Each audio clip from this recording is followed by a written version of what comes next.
Inilah momen ketika pengawal pemimpin Korea Utara Kim Jong-un membersihkan semua perabotan yang disentuh sang pemimpin besar. Pengawal berbadan tegap itu juga menyingkirkan gelas bekas minuman Kim Jong-un. Tujuannya untuk menghilangkan semua jejak DNA Kim Jong-un setelah pertemuan dengan Presiden Rusia Vladimir Putin di tempat itu. Kim Jong-un bertemu dengan Vladimir Putin pada Rabu 3 September 2025 kemarin setelah parade militer besar-besaran di Beijing.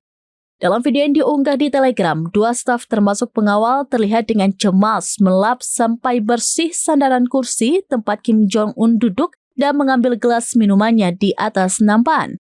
Pengawal itu juga diduga hendak memastikan agar tidak ada jejak rambut rontok dari sang pemimpin yang tertinggal di tempat itu.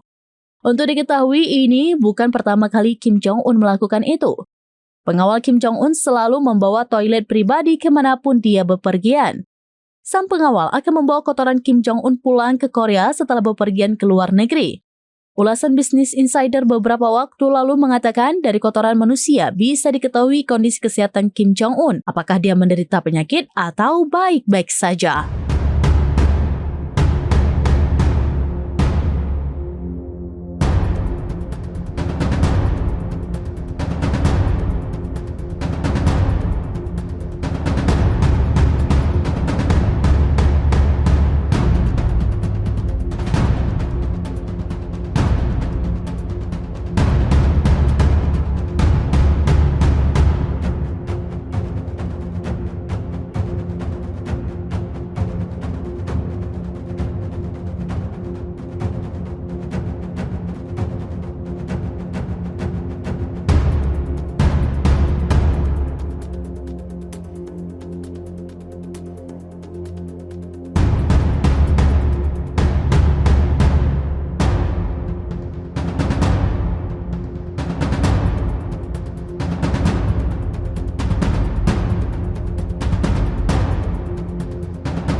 Download Tribun X sekarang, menghadirkan lokal menjadi Indonesia.